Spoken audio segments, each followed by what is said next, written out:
Жусупайга рахмат сизге чоң. Кийинки сөз Жусупбек Коргонбаевичте. Ошондо саламатсыздар урматтуу коллегалар, чакырылгандар, кимде Жусуп Матаевич ошондо башын эле тур эмес кылып койгон экенсиңер да, башка эле светти кылсаңар болмок экен. Ошо көк асабабы же жашылбы же бул кызыл деген свет өзүңүздөр билесиздер. Светофорго токтосоң деле кызыл. Бензинин түгөнсө деле кызыл жанат. СССР 70 жыл башкарды, кызыл өңдүү флагы бар эле, аягы талкаланып жок болду. Мен эми негизи бул өзүм жеке оюм. Негизи ушу башынан баштаганда ушу Кыргызда илгери Манас Боозун жанагы желеги көк асаба деп жанагы ак илбирстин сүрөтүн коюп, ошол желек желбирегенде жана ак илбирс баскандай болуп, бир серьезныйраак, жакшыраак флаг кабыл алган эмес экенсиңер да. Биз да кыйнабайчы, ачыгын айтканда. Эми болор иш болду, мен сөзүм бөлбөй туруңуз.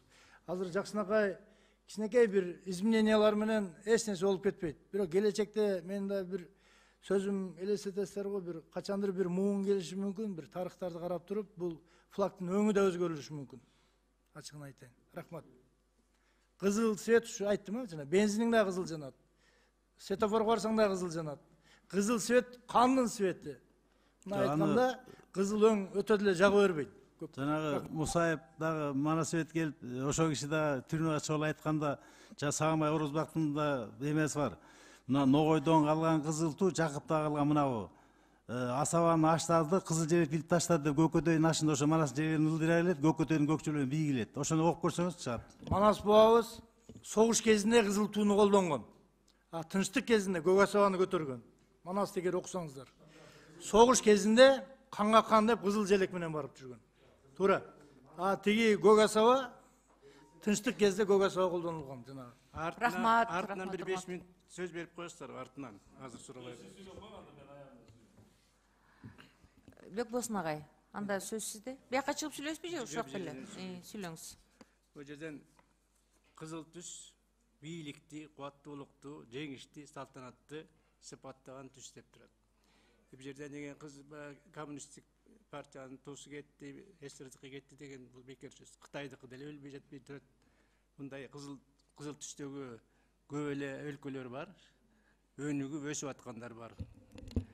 Анан кийин ошо түс жөнүндө талашканыбыз болот. Чындыгында биздики көгүлтүр түс болчу, асмандыкындай. Анан кийин ошол жерден дагы чыккандар болду. Жок, бул деген болбойт. Биздин түштүктө бул деген аза күтүү түсү деп. Кийин биз аза күтүү түсү деген көк экен. Көк, синий. У нас голубой болду. Анан кийин ошол жерден ызычуу болуп калгандай бизди чакырып алып айтышты, эми кайрадан иштеп көргүлө. Кайрадан вариант жасап. Биз 5 вариант жасап келдик. Көрсөттүк. Голубой, зеленый, белый, золотистый, красный деп туруп. Аны ошондо өздөрү же мурун даярдалганбы? Мусаев келди да, Манастан окуп берди. Бул жерде деле Манаста айчык алтын кызыл туу деп турат. Манасын тиккен. Бул хандыктын жок, хандар стандарт десе болбойт. Бул жерден туулар экен. Анда стандарты бар дейсизби? Просто ошол кызыл туу менен өтүп турчу экен да, мына хандыгы.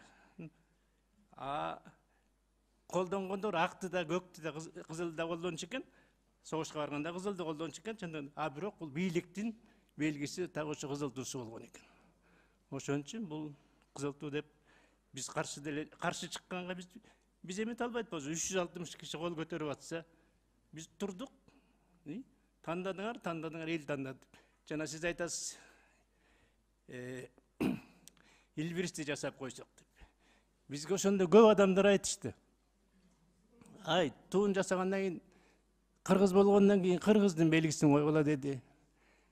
Ысык көлдү койгула деп бирөө айтты. Ала тоону койгула деп бирөө айтты. Кыргыздын оюсу болсун деп айтышты. Биз каршы чыккан жокпуз. Биз билебиз, биз да окудук, геральдиканы үйрөндүк, символиканы айлап үйрөндүк. Бизге көп кишилер жардам берди. Түгүл тиги байыркы түрк көктүктөрдүн туусун алып келип беришти бизге. Каршыкырдын эмеси бар. Анан кийин ошондо биз аларга түшүндүрүп айтышып, мүмкүн эмес болчу ошончо кишиге. Biz баарын жасадык да алып келип көрсөттүк. Мынакей. Өздөрү анан каршы болуп өздөрү каршы чыкты. Алышкан жок. Биз өзүбүз тандап алганыбызды алып аягына чейин чыгардык, жасадык. Мырзабек Шаршевич, Мүмкүн болгончо аракет кылдык. түшүнүктүү. Сиз өзүңүз кесибиңиз боюнча кимсиз? Менби? Сүрөтчү. Сүрөтчү.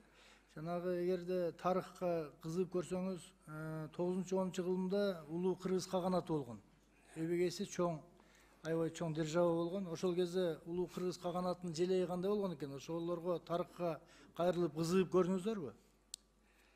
Эми азыр мен өзүм Ошо биздин тууну кабыл алып атканда сиздер мындай Сүрөтчүлөр- тарыхты да карадыңыздар да. Сүрөтчүлөр союзу менен журналисттер союзундагы мен мүчөсүмүн да. Мен көп окуйм, көп жазам, көчүрөм, котором дегендей. Ата изилдеп көргөн жокмун, бирок деген окуп жүрөм. Бирок кандай туусу бар экен, эч жерде бир да жерде мындай маалымат окуган жокмун, көргөн жокмун. То есть караган эмессиздер.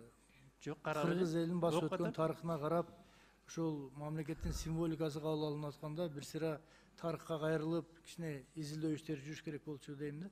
Рахмат. Эми мүмкүн болушунча биз кайрылабыз да. Тапсак, табылбаса биз жок жерсени табууга мүмкүн эмес мисалы.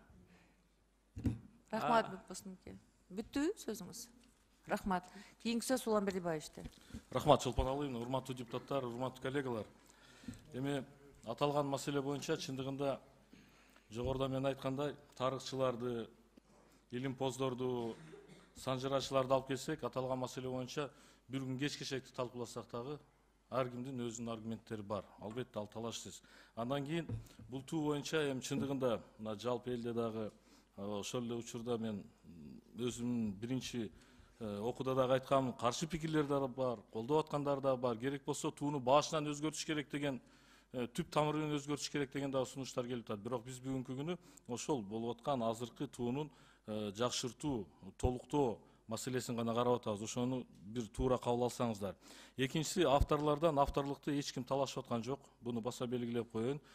90 депутат автор болбойт. Анда буга чейин биринчи тууну кабыл алып аткандан 350 депутат кабыл алды эле, ал 350 депутат автор болуп калбай беле. Бул жерде ушул авторлор кандай болсо, ошол авторлор калат. Эч ким авторлукту биздин сыйлуу агаларыбыздан талашып аткан жок.